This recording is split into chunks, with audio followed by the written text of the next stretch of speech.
Where do you think he brought you? Let me guess. Your home? It was. Hey guys, so Thanos, big purple, and apparently an Eternal.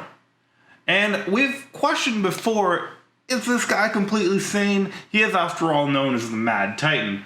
But the real question after we watched the Eternals was, is Thanos actually a hero?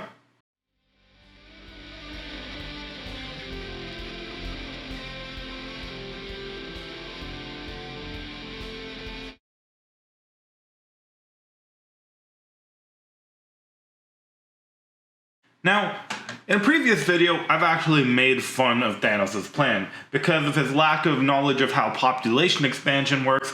His basic plan for committing mass genocide across the universe isn't the best way to save lives. However, after watching the Eternals, we get a completely new perspective on his plan. So, in the Eternals, we meet an entirely new group of heroes called the Eternals, who are a group of beings sent by the Celestials and Arishem, the Prime Celestial, in order to help grow life across the universe. And through Arishem we find out his grand plan. And so he intends on spreading celestial seeds across the universe that will eventually emerge into new Celestials, and therefore maintain the life, death, and rebirth cycle of the universe. And that's all fine and good until we get to the post-credit scene of this movie, in which we meet Star Fox, aka Eros, aka Thanos' brother, which confirms that Thanos was an Eternal, amongst other things. Behold, the royal prince of Titan, brother of Thanos, the Knave of Hearts. What a pleasure to make your acquaintance, my fellow Eternals.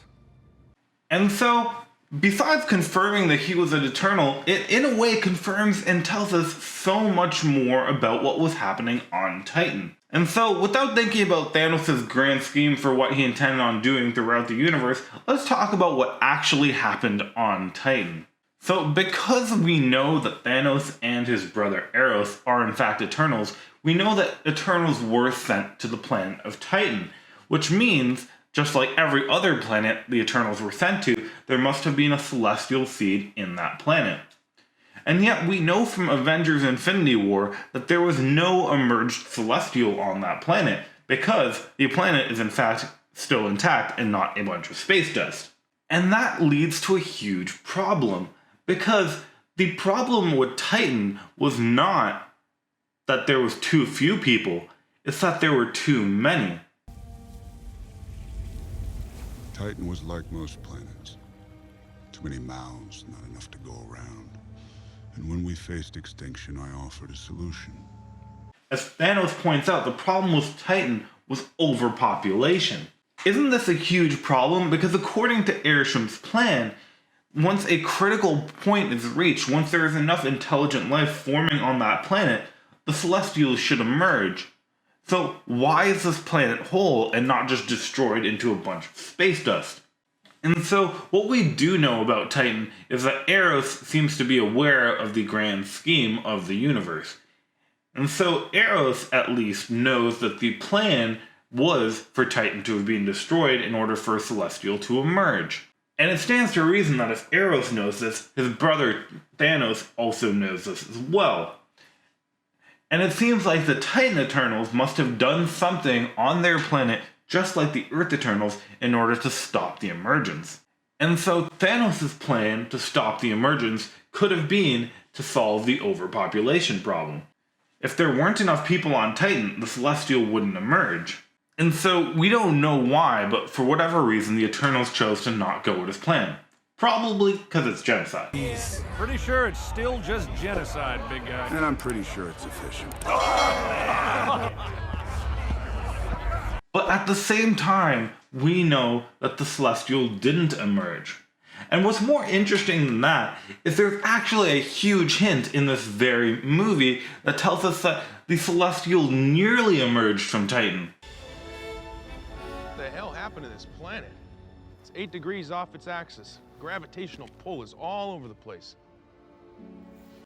Now, when we first come across this line, it seems like a very throwaway line, because it could have been possibly the reason to why everyone died out on Titan. But once we meet Thanos, he confirms that this is not the reason why everyone died out on Titan.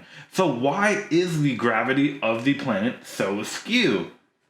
After all, if everyone dies from overpopulation, that has nothing to do with any kind of ecological disaster. But there is a very good reason to why the gravity of the planet might be completely off its axis, and that is that the core of the planet has in fact moved. And why has it moved? Is it because a giant metal boy has been trying to rip itself out of the core, but was stopped in its tracks, leaving the massive mass center of the planet off of the center? And if so, how did they manage to stop the emergence? Because unlike on Earth, they didn't have someone, presumably, to turn their celestial into a giant stack of rocks. And so, how did the Titan Eternals stop the emergence? Because all we know is that everyone on Titan is now dead. And so we have to question, is it a direct result of Thanos' plan not being followed? Is because they chose to not kill off half the population, the emergence happened, and they had to come up with some sort of more radical solution in order to save the population. And we don't fully know what that solution is. All we do know is that whatever it was succeeded at both killing off everyone on Titan and stopping a new celestial from being emerged. So, did Thanos do what he did to try to stop the celestials? Was Thanos actually running across the entire universe to stop celestials from being emerged? I don't know, but it definitely looks like it. Let me know what you guys think, and I'll see you guys in the next video. Bye.